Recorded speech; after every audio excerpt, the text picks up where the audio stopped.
అడిగినదేమిటో లిపి చిలిపిగా ముదిరిన కవితగా అది విని అదిమిన షోకులో ఉరి విడిచిన నెమలికి సవతిగా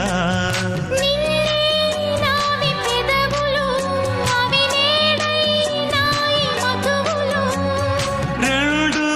నాయి తనువులు అవి రేపవ్వాలి మనువులు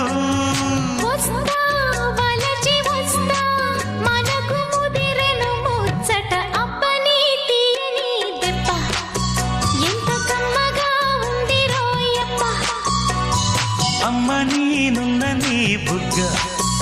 ఎంత లేదా